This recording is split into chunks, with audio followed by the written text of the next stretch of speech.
ಅವನ ಹೆಸರು ಯಾದಗಿರಿ. ಅವನಿಗೆ ಓದುವುದು ಎಂದರೆ ಹುಚ್ಚು ಪ್ರೀತಿ. ಶಿಕ್ಷಣ ಪಡೆದು ಉನ್ನತ ಮಟ್ಟಕ್ಕೆ ಹೋಗಬೇಕೆಂದು ಬಹಳಷ್ಟು ಕನಸುಗಳನ್ನು ಕಂಡಿದ್ದಾನೆ. ಅದಕ್ಕಾಗಿ ಹಗಲಿರುಳು ಬಹಳ ಕಷ್ಟಪಟ್ಟಿದ್ದಾನೆ.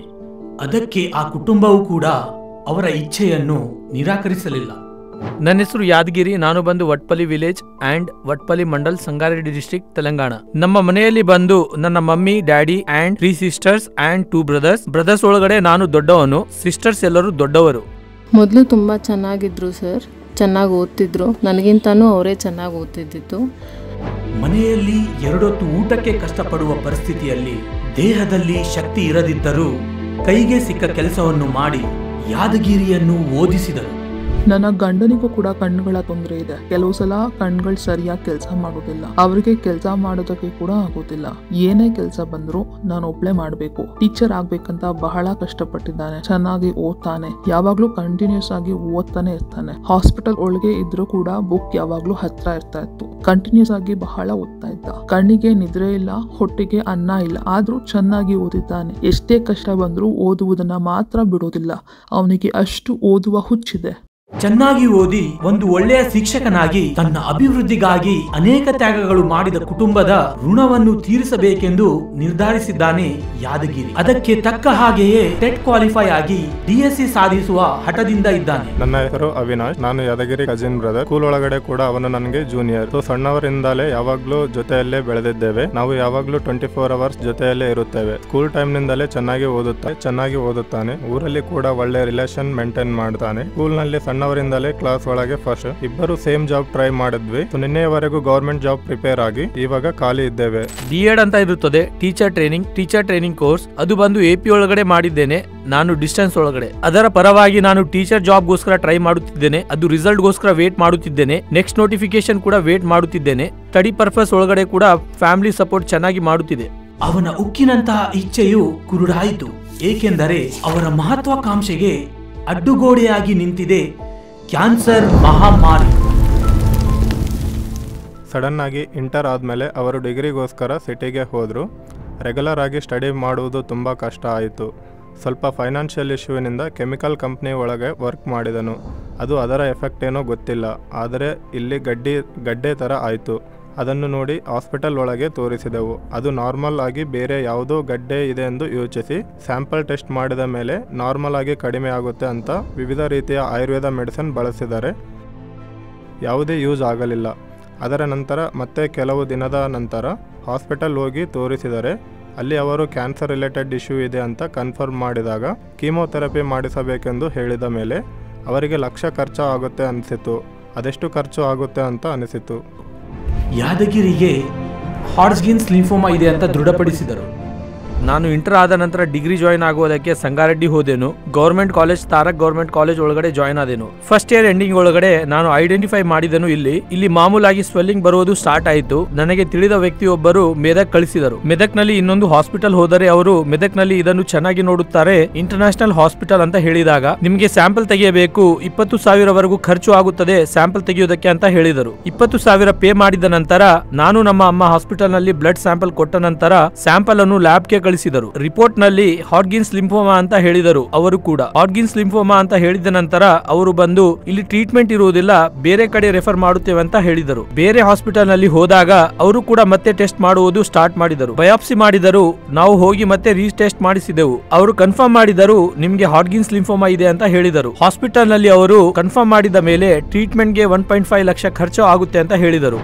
ಇದ್ದಕ್ಕಿದ್ದಂತೆ ಸುತ್ತಲೂ ಕತ್ತಲೆ ಆದಾಗ ಯಾದಗಿರಿಗೆ ಏನು ಮಾಡಬೇಕೆಂದು ತೋಚದಂತಾಯಿತು. ಅವನ ಪರಿಸ್ಥಿತಿ ನೋಡಿ ಮನೆಯಲ್ಲಿ ಎಲ್ಲರೂ ಖಿನ್ನತೆಗೆ ಒಳಗಾದರು. ತಿಂತಿರ್ಲಿಲ್ಲ, ಬಾಯಿಂದ ನೀರು ಕುಡಿಯೋಕ್ಕೆ ಬಹಳ ಕಷ್ಟ ಆಗ್ತಿತ್ತು, ಕೂದಲೆಲ್ಲ ಉದುರ್ತಿತ್ತು, ಕೈಗಳೆಲ್ಲ ಕಪ್ಪಾಗಿತ್ತು, ಬಹಳ ತೊಂದರೆ ಆಗ್ತಿತ್ತು ಅವರಿಗೆ.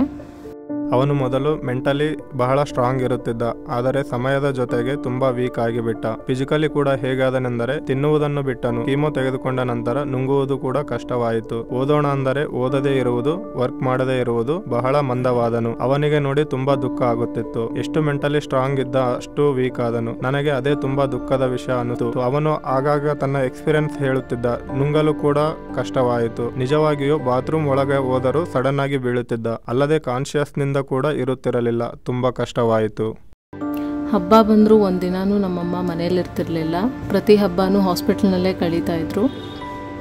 ಎಷ್ಟು ಟಾರ್ಚರ್ ಅಂದರೆ ಎಲ್ಲರೂ ಮನೆಯೊಳಗಡೆ ಫೆಸ್ಟಿವಲ್ ಮಾಡುತ್ತಿದ್ದರು, ಆದರೆ ನಾವೆಲ್ಲರೂ ಹಾಸ್ಪಿಟಲ್ ಒಳಗಡೆ ಇದ್ದು ಫೆಸ್ಟಿವಲ್ ಬಿಡಿ ಈವನ್ ಜನವರಿ 1ಗೆ ಕೂಡ ಮನೆಯೊಳಗಡೆ ಇಲ್ಲ. ಎಷ್ಟು ಟಾರ್ಚರ್ ಅಂದರೆ ಶಿವರಾತ್ರಿ ಇಲ್ಲ, ದೀಪಾವಳಿ ಇಲ್ಲ, ಯಾವುದೇ ಹಬ್ಬ ಕೂಡ ಇಲ್ಲ ಸರ್. ವಿದಿನ್ 2 ಇಯರ್ ಒಳಗಡೆ ನಾವು 2021 ಇಂದ 2022 ಡಿಸೆಂಬರ್ ವರೆಗೂ ಒಂದು ಹಬ್ಬ ಆಚರಣೆ ಮಾಡಿಲ್ಲ ನಾವು. ಅನುಭವದ ಹೊರತು ಕ್ಯಾನ್ಸರ್ ಬಗ್ಗೆ ಸ್ವಲ್ಪವೂ ತಿಳುವಳಿಕೆ ಇಲ್ಲ ಯಾದಗಿರಿಗೆ. ಧೈರ್ಯವನ್ನು ಭಯವು ಸ್ವಾಧೀನಪಡಿಸಿದ ಆ ಕ್ಷಣಗಳಲ್ಲಿ ಯಾವುದೋ ಒಂದು ಮನಸ್ಸಿನ ಮೂಲೆಯಲ್ಲಿ ಸ್ವಲ್ಪ ಧೈರ್ಯ ಕಾಣುತ್ತಿತ್ತು. ವೈದ್ಯರು ಸೂಚಿಸಿದ ಚಿಕಿತ್ಸೆಯನ್ನು ಮುಂದುವರೆಸಿದರು. ಅಬ್ಡಾಮಿನ್ ಟೆಸ್ಟ್ ಮಾಡಿದರು, next liver functional test, CBP ಬಹಳಷ್ಟು ಟೆಸ್ಟ್ ಮಾಡುತ್ತಿದ್ದಾರೆ. ಡೈಲಿ ಟೆಸ್ಟ್ ಮಾಡಿದ ನಂತರ ಹಾಸ್ಪಿಟಲ್ ನಲ್ಲಿ 1.5 ನಿಂದ ಅರೌಂಡ್ 2 lakhs ತನಕ ಖರ್ಚು ಆಗುತ್ತೆ ಅಂತ ಹೇಳಿದರು. ಇದು ಬಂದು ಖರ್ಚು ಕಂಪ್ಲೀಟ್ ಟ್ರೀಟ್ಮೆಂಟ್ ಆಗುವವರೆಗೆ ಅಂತ ಹೇಳಿದರು. ಅದು ಕೂಡ ಕನ್ಫರ್ಮ್ ಆಗಿ ಹೇಳುತ್ತಿಲ್ಲ, ಕಡಿಮೆ ಆಗುತ್ತೆ ಅಂತ ಹೇಳುತ್ತಿಲ್ಲ. ಹಾಗೆ 1 ಇಯರ್ ಕಳೆದು ಹೋಯಿತು. ಜಾಬ್ ಟ್ರೈ ಮಾಡಿದರೆ ನನಗೆ ಅಲ್ಲಿ ಒಂದು ಜಾಬ್ ಬಂತು, ಅಲ್ಲಿ ಜಾಬ್ ಜಾಯ್ನ್ ಆದೇನು. ಅಲ್ಲಿ 1 year 8 months ಮಾಡಿದೆ, ಆದರೆ ಮತ್ತೆ ಬ್ಲೀಡಿಂಗ್ ಹೆಚ್ಚಾಗ್ತಾ ಇತ್ತು. ಡೈಲಿ ಆಫೀಸ್ ಹೋಗುತ್ತಿದ್ದೇನೆ, ಆದರೆ ಬ್ಲೀಡಿಂಗ್ ಆಗುತ್ತಿದೆ. ಅದನ್ನು ಹಾಗೆಯೇ ಕಂಟ್ರೋಲ್ ಮಾಡಿಕೊಂಡು ಜಾಬ್ಗೆ ಹೋಗುತ್ತಿದ್ದೇನೆ. ನಮ್ಮ ಆಫೀಸ್ ಒಳಗಡೆ ಒಬ್ಬ ವ್ಯಕ್ತಿ ಹೇಳಿದ ಒಂದು ಹೊಸ ಹಾಸ್ಪಿಟಲ್ ಇದೆ, ಅಲ್ಲಿ ಹೋಗಿ ಅಂತ ಹೇಳಿದರು. ಸೆಪ್ಟೆಂಬರ್ 20ಗೆ ಹೋದೆನು. 21ಗೆ ಪೆಟ್ ಸ್ಕ್ಯಾನ್ ತೆಗೆದರು. ಅವಾಗ ಸ್ಕ್ಯಾನಿಂಗ್ ನಲ್ಲಿ ಬಹಳ ಸ್ಪ್ರೆಡ್ ಆಗಿದೆ ಅಂತ ಹೇಳಿದರು. ಇಲ್ಲಿಂದ ಇಲ್ಲಿಗೆ ಬಂದಿದೆ, ಪ್ರೆಸೆಂಟ್ ನಲ್ಲಿ ಇಲ್ಲಿ ಇತ್ತು. ಆವಾಗ 21 ಒಳಗಡೆ ಪೆಟ್ ಸ್ಕ್ಯಾನ್ ಮಾಡಿದಾಗ ಎಲ್ಲಾ ಕಡೆ ಸ್ಪ್ರೆಡ್ ಆಗಿದೆ ಅಂತ ಹೇಳಿದರು. ಪೆಟ್ ಸ್ಕ್ಯಾನ್ ಮಾಡಿದ ನಂತರ ಒಂದು ಕೋರ್ಸ್ ಕೊಟ್ಟರು ಅವರು. ಅದನ್ನು 4 ಟೈಮ್ ತೆಗೆದುಕೊಳ್ಳಬೇಕು, ABVD ಅಂತ ಕೋರ್ಸ್. 4 ಟೈಮ್ ಕೀಮೋಥೆರಪಿ ತೆಗೆದುಕೊಳ್ಳಬೇಕು. ಅದರ ನಂತರ ಪೆಟ್ ಸ್ಕ್ಯಾನ್ ಮಾಡಿದರು ಇನ್ನೊಂದು ಸಲ, ಮತ್ತು ಸ್ವಲ್ಪ ತೆಗೆದುಕೊಳ್ಳಬೇಕು ಅಂತ ಹೇಳಿದರು. ಎಸ್ಕಲೇಟೆಡ್ BCoff ಅಂತ, ಈ BCoff ಅಂತ ಇರುತ್ತೆ. ಆ ಕೋರ್ಸ್ ಮತ್ತೆ ಮಾಡಬೇಕೆಂದು ಹೇಳಿದರು. ಆ ಕೋರ್ಸ್ ಬಂದು 4 ಟೈಮ್ ಮಾಡಬೇಕು, 6 ಟೈಮ್ ಇರುತ್ತೆ ಅಂತ ಹೇಳಿದರು. ಆದ್ರೆ ನಾನು 4 ಟೈಮ್ ತೆಗೆದುಕೊಂಡೆ. ಕೋರ್ಸ್ ಮುಗಿದ ನಂತರ ಸ್ಕ್ಯಾನ್ ಮಾಡಿಸಿಕೊಳ್ಳಿ ಅಂತ ಹೇಳಿದರು. ಸ್ಕ್ಯಾನ್ ಮಾಡಿಸಿಕೊಂಡೆ. ಆವಾಗ ಕೂಡ ಕಂಪ್ಲೀಟ್ ಆಗಿ ಕಡಿಮೆ ಆಗಲಿಲ್ಲ. ಮತ್ತೆ ನೀವು ಇನ್ನೊಂದು ಕೋರ್ಸ್ ಮಾಡಬೇಕೆಂತ ಹೇಳಿದರು. ಆ ಕೋರ್ಸ್ ಬಂದು 2 ಟೈಮ್ ಏನೋ 3 ಟೈಮ್ ತೆಗೆದುಕೊಂಡೆ. 3 ಟೈಮ್ ತೆಗೆದುಕೊಂಡ ನಂತರ ಸ್ವಲ್ಪದನ್ನು ನೋಡಿ ಸ್ಟ್ರೀಮ್ ಸೆಲ್ ಪ್ಲಾಂಟೇಶನ್ ಮಾಡಬೇಕೆಂದು ಹೇಳಿದರು. ಅದಕ್ಕೆ ಅಮೌಂಟ್ ಬಂದ್ಬಿಟ್ಟು ಅರೌಂಡ್ 2 lakhs ವರೆಗೂ ಆಗುತ್ತೆ, ಆದ್ರೆ ನಿಮಗೆ 1.5 ಲಕ್ಷ ಅಂತ ಹೇಳಿದರು. ಅಂತಹ ಕರಾಳ ಸಮಯದಲ್ಲಿ ಕುಟುಂಬದ ಜೊತೆಗೆ ಕೆಲವು ಸ್ನೇಹಿತರು ಅವನ ಜೊತೆ ಇದ್ದು ಧೈರ್ಯವನ್ನು ಕೊಡುವುದರಿಂದ ಯಾದಗಿರಿ ಒಂದು ಹೆಜ್ಜೆಯನ್ನು ಮುಂದಕ್ಕೆ ಹಾಕಿದನು. ಆದರೆ ಪರಿಸ್ಥಿತಿ ದಿನದಿಂದ ದಿನಕ್ಕೆ ಘೋರವಾಗಿ ಹೆಚ್ಚಾಗ್ತಾ ಹೋಯಿತೇ ಹೊರತು ಎಲ್ಲಿಯೂ ಚೇತರಿಸಿಕೊಳ್ಳುವ ಭರವಸೆಯ ಆಸೆಯೂ ಬರಲಿಲ್ಲ ಯಾದಗಿರಿಯ ದೃಷ್ಟಿಯಲ್ಲಿ. ಕ್ಯಾನ್ಸರ್ ಇದೆ ಅಂತ ಅವರ ಮುಂದೆ ಹೈಡ್ ಮಾಡಿದ್ದೆ, ಏಕೆಂದರೆ ಅವರು ತುಂಬಾ ಫೀಲ್ ಆಗುತ್ತಾರೆ ಅಂತ ನಾನು ಅವರ ಮುಂದೆ ಹೇಳಿರಲಿಲ್ಲ. ದೇಹಕ್ಕೆ ಹೊರತುಪಡಿಸಿ ಬಾಯಾರಿಕೆಗೆ ಕೆಲಸಕ್ಕೆ ಬಾರದ ಆ ಸಮುದ್ರದ ಅಲೆಗಳು ಏರಿ ಏರಿ ಬೀಳುತ್ತಿದ್ದರೆ ನಿನಗೇನಾಗಿದೆ, ಏಳು ಎದ್ದೇಳು, ನಿನ್ನನ್ನು ಚಲಿಸದೆ ತಡೆಯುತ್ತಿರುವ ಆ ಒದ್ದಾಟದ ನೋವಿನ ಸರಪಳಿಯನ್ನು ಕತ್ತರಿಸಿ ಮುಂದಕ್ಕೆ ಹೆಜ್ಜೆ ಹಾಕುವಂತ ತನ್ನ ಆತ್ಮವಿಶ್ವಾಸವು ಭುಜವನ್ನು ತಟ್ಟುವುದರಿಂದ ತನ್ನ ಎಲ್ಲಾ ಸಾಮರ್ಥ್ಯವನ್ನು ಕೂಡಿಸಿಕೊಂಡು ಯಾದಗಿರಿ ಕುರುಕ್ಷೇತ್ರ ರಣರಂಗದಲ್ಲಿ ಗಾಂಡೀವವನ್ನು ಹಿಡಿದುಕೊಂಡು ಹೋರಾಡಿದ ಅರ್ಜುನ ತರ ಪುನರ್ಜನ್ ಆಯುರ್ವೇದವನ್ನು ಆಯುಧವಾಗಿ ಬಳಸಿ ಯಾದಗಿರಿ ಕ್ಯಾನ್ಸರ್ ಮೇಲೆ ಶಂಕವನ್ನು ಊದಿದನು. ಮಹಾಮಾರಿ ರೋಗದ ಮೇಲೆ ಹೆಜ್ಜೆಯನ್ನು ಹಾಕಿ ಅಸಾಧಾರಣ ರೀತಿಯಲ್ಲಿ ಯುದ್ಧವನ್ನು ಆರಂಭಿಸಿದನು.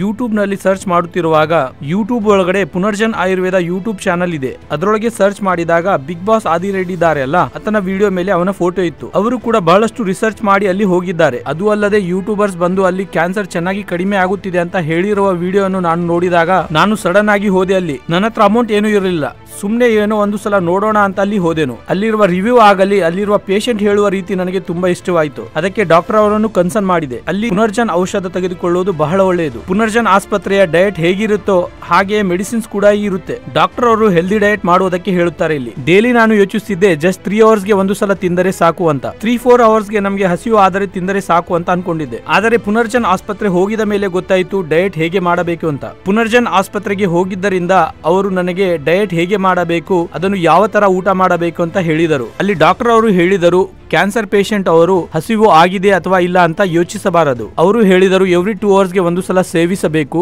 ಅಲ್ಲದೆ ವಾಟರ್ ಅನ್ನು ಸ್ವಲ್ಪ ಸ್ವಲ್ಪ ಸಮಯಕ್ಕೆ ಕುಡಿತಾ ಇರಬೇಕು. ನಾನು ಇದನ್ನು ಇವಾಗಲೂ ಪಾಲಿಸುತ್ತಿದ್ದೇನೆ. ಪುನರ್ಜನ್ ಆಯುರ್ವೇದ ರಸಾಯನ ಮೆಡಿಸಿನ್ಸ್ ಬಳಸುವುದರಿಂದ ಅವರ ಕೆಲಸ ಅವರೇ ಮಾಡುತ್ತಾರೆ. ಈವನ್ 60ರಿಂದ 70 ವಯಸ್ಸು ಆದವರು ಕೂಡ ಅವರು ಕೆಲಸ ಅವರೇ ಮಾಡುವುದಕ್ಕೆ ತಯಾರಾಗಿರುತ್ತಾರೆ ಅಂತ ಹೇಳಬಹುದು. ಪುನರ್ಜನ್ ಆಯುರ್ವೇದ ಔಷಧ ಬಳಸಿದ ಮೇಲೆ ನನ್ನ ಹೇರ್ ಕೂಡ ಬೆಟರ್ ಆಗಿದೆ. ಪುನರ್ಜನ್ ಆಯುರ್ವೇದ ಅಂದರೆ ಸೈಡ್ ಎಫೆಕ್ಟ್ಸ್ ಬಹಳ ಕಡಿಮೆ. ನಾನು ಈ ಆಸ್ಪತ್ರೆ ಬಗ್ಗೆ ತಿಳಿದು ಅಲ್ಲದೆ ರಿಸರ್ಚ್ ಮಾಡಿದ ಮೇಲೆ ಹೋಗಿದ್ದೇನೆ. ಪುನರ್ಜನ್ ಆಯುರ್ವೇದ ಆಸ್ಪತ್ರೆ ಔಷಧ ಬಳಸಿದ ಮೇಲೆ ನಮಗೆ ಬಹಳ ಉಪಯೋಗ ಆಗುತ್ತದೆ. ಉಪಯೋಗ ಹೇಗೆಂದರೆ ನೀವು ಫುಡ್ ಅನ್ನೋದು ಕರೆಕ್ಟ್ ಆಗಿ ತಿನ್ನುತ್ತೀರಾ, ಮೇಂಟೈನ್ ಮಾಡಿದ ಮೇಲೆ ಆಟೋಮೆಟಿಕ್ ಆಗಿ ವಿದಿನ್ 7 ಡೇಸ್ ಒಳಗಡೆ ನಿಮಗೆ ಇಂಪ್ರೂವ್ಮೆಂಟ್ ಕಾಣಿಸುತ್ತೆ ಡೆಫಿನೆಟ್ ಆಗಿ. ಮೂಲವಾಗಿ ಕ್ಯಾನ್ಸರ್ ನಿಂದ ಚೇತರಿಸಿಕೊಳ್ಳುವುದು ಅಸಾಧ್ಯ ಅಂತ ಹೇಳಿದವರಿಗೆ ತನ್ನ ಸಾಮರ್ಥ್ಯದಿಂದ ಉತ್ತರಿಸುತ್ತಾ ಯುದ್ಧದೊಳಗೆ ಕ್ಯಾನ್ಸರ್ ಮೇಲೆ ಜಯಿಸಿ ಸ್ವಾತಂತ್ರ್ಯದ ಧ್ವಜವನ್ನು ಹಾರಿಸಿದನು. ಇವಾಗ ಪುನರ್ಜನ್ ಔಷಧ ಬಳಕೆ ಮಾಡಿದ್ಮೇಲೆ ಚೆನ್ನಾಗಿದ್ದಾರೆ, ಮೊದಲಿಗಿಂತನೂ ಬೆಟರ್ ಅನಿಸುತ್ತೆ. ಅವಾಗೆಲ್ಲ ತುಂಬ ನೋವು ಅನ್ನಿಸ್ತಿತ್ತು, ಇವಾಗ ಊಟ ಎಲ್ಲ ಚೆನ್ನಾಗಿ ಮಾಡ್ತಾರೆ. ಹಾಸ್ಪಿಟಲ್ ಬಂದು ಮಿಯಾಪುರ ಹತ್ರ ಇದೆ. ನಾನು ಕೂಡ ಹಾಸ್ಪಿಟಲ್ಗೆ ಹೋಗಿದ್ದೆ ಸರ್. ಪುನರ್ಜನ್ ಔಷಧಿಯನ್ನ ಬಳಸಿದ ಮೇಲೆ ಬಹಳ ಚೆನ್ನಾಗಿದ್ದಾರೆ. ಹೈದರಾಬಾದಿನ ಮಿಯಾಪುರ್ ಒಳಗೆ ಪುನರ್ಜನ್ ಆಯುರ್ವೇದಿಕ್ ಹಾಸ್ಪಿಟಲ್ ಇದೆ ಅಲ್ವಾ, ಅಲ್ಲಿ ಹೋಗಿ ಟ್ರೀಟ್ಮೆಂಟ್ ತೆಗೆದುಕೊಳ್ಳಲು ಆರಂಭಿಸಿದನು. ಅವನು ಇನ್ಸ್ಟಾಗ್ರಾಮ್ ಮತ್ತು ಯೂಟ್ಯೂಬ್ ನಲ್ಲಿ ನೋಡಿದ್ದಾನೆ. ಪುನರ್ಜನ್ ಆಯುರ್ವೇದಿಕ್ ಹಾಸ್ಪಿಟಲ್ ಬಗ್ಗೆ ಅಡ್ವರ್ಟೈಸ್ ಅನ್ನು ನೋಡಿ ಅಲ್ಲಿ ಹೋದಾಗ ಮೆಡಿಸಿನ್ ಬಳಸಿದ ನಂತರ ಬಹಳ ಚೆನ್ನಾಗಿದ್ದಾನೆ. ಇವಾಗ ನಾರ್ಮಲ್ ಆಗಿ ಎಲ್ಲರ ಜೊತೆಗೆ ಕಾಣಿಸುತ್ತಿದ್ದಾನೆ. ಒಂದು ಸಮಯಕ್ಕೆ ನೋಡಿದಾಗ ಏನೋ ಫೇಸ್ ಮಾಡುತ್ತಿದ್ದಾನೆ, ಏನೋ ರೋಗ ಬಂದಿದೆ ಅಂತ ಹೇಳುತ್ತಿದ್ದರು. ಇವಾಗ ಅಂತಹ ಇಶ್ಯೂ ಏನೂ ಇಲ್ಲ, ಅಲ್ಲದೆ ಸೈಡ್ ಎಫೆಕ್ಟ್ಸ್ ಕೂಡ ಏನೂ ಇಲ್ಲ. ಅದಕ್ಕೆ ನನಗೆ ತುಂಬಾ ಸಂತೋಷ ಇದೆ. ಬಹಳ ಜನ ಆಯುರ್ವೇದ ಮೆಡಿಸನ್ ಅನ್ನು ನಂಬಬಾರದು ಅಂತ ಹೇಳುತ್ತಾರೆ, ಆದರೆ ಪುನರ್ಜನ್ ಆಯುರ್ವೇದ ಮೆಡಿಸನ್ ಅನ್ನು ಬಳಸಿದ ನಂತರ ತುಂಬಾ ಚೆನ್ನಾಗಿದ್ದಾನೆ. ನಾವು ಬೇರೆ ಹಾಸ್ಪಿಟಲ್ ನಲ್ಲಿ ಲಕ್ಷಕ್ಕಿಂತ ಹೆಚ್ಚು ದುಡ್ಡನ್ನು ಖರ್ಚು ಮಾಡಿದ್ದೇವೆ, ಆದರೆ ಯಾವುದೇ ತರಹದ ಬದಲಾವಣೆ ಆಗಲಿಲ್ಲ. ಅದಕ್ಕೆ ಇಲ್ಲಿ ಕೂಡ ನಾವು ಯಾವುದೇ ತರಹದ ಎಕ್ಸ್ಪೆಕ್ಟ್ ಮಾಡಿರಲಿಲ್ಲ, ಆದರೆ ಇಲ್ಲಿ ಔಷಧಿಯನ್ನು ಬಳಸಿದ ನಂತರ ಚೆನ್ನಾಗಿ ಚೇತರಿಸಿಕೊಂಡನು. ಯಾವುದೇ ಸೈಡ್ ಎಫೆಕ್ಟ್ಸ್ ಇಲ್ಲದೆ ಇವಾಗ ತುಂಬಾ ಚೆನ್ನಾಗಿದ್ದಾನೆ. ಮೂಲವಾಗಿ ತಿನ್ನುವುದಕ್ಕೆ ಆಗುತ್ತಿರಲಿಲ್ಲ, ಬಾಯಿ ಎಲ್ಲ ಗುಳ್ಳೆ ತರ ಆಗಿತ್ತು. ಬಾಯಿಯ ಗುಳ್ಳೆಯಿಂದ ಈವನ್ ವಾಟರ್ ಕುಡಿದರೂ ನೋವಾಗುತ್ತಿತ್ತು. ಬಾಯಾರಿಕೆ ಆದರೂ ಕುಡಿಯುವುದಕ್ಕೆ ಆಗುತ್ತಿರಲಿಲ್ಲ. ಅಷ್ಟು ಪೇನ್ ಅನ್ನೋದು ಯಾರಿಗೆ ಬರಬಾರದು ಅಂತ ಬಯಸುತ್ತೇನೆ. ಅದಕ್ಕೆ ನಾನು ಪುನರ್ಜನ್ ಹಾಸ್ಪಿಟಲ್ಗೆ ಹೆಚ್ಚು ರೆಫರ್ ಮಾಡುವ ಮೇನ್ ರೀಸನ್ನೇ ಇದು. ಪುನರ್ಜನ್ ಔಷಧದಿಂದ ನೀವು ಮನೆ ಹತ್ತಿರವೇ ಇರಬಹುದು, ಯಾವ ಹಾಸ್ಪಿಟಲ್ ತಿರುಗುವ ಅಗತ್ಯವೂ ಇಲ್ಲ. ಕ್ಯಾನ್ಸರ್ ಮೇಲೆ ಗೆಲ್ಲುವುದೇ ಅಲ್ಲ, ತಾನು ಬಾಲ್ಯದಿಂದ ಅಧ್ಯಯನ ಮಾಡಿದ ಅದೇ ಶಾಲೆಯಲ್ಲಿ ಒಂದಿನ ಭವಿಷ್ಯದಲ್ಲಿ ಶಿಕ್ಷಕನಾಗಿ ಹೆಜ್ಜೆ ಹಾಕುತ್ತೇನೆ ಎನ್ನುವ ಆತ್ಮವಿಶ್ವಾಸದಿಂದ ಇದ್ದಾನೆ. ಇದು ಪುನರ್ಜನ್ ಆಯುರ್ವೇದ ಸಹಾಯದಿಂದ ತನ್ನ ಕಠಿಣ ಧೈರ್ಯದಿಂದ ಹೋರಾಡಿ ಭಯಾನಕ ಲಿಂಫೋಮಾ ಕ್ಯಾನ್ಸರ್ ಅನ್ನು ಬೆಚ್ಚಿ ಬೀಳುವ ಹಾಗೆ ಪಾಠ ಕಲಿಸಿದ ಒಂದು ಶಿಕ್ಷಕನ ಕಥೆ, ಒಂದು ವಿದ್ಯಾರ್ಥಿಯ ಭವಿಷ್ಯವನ್ನು ರೂಪಿಸುವ ಶಿಕ್ಷಕನ ಕಥೆ.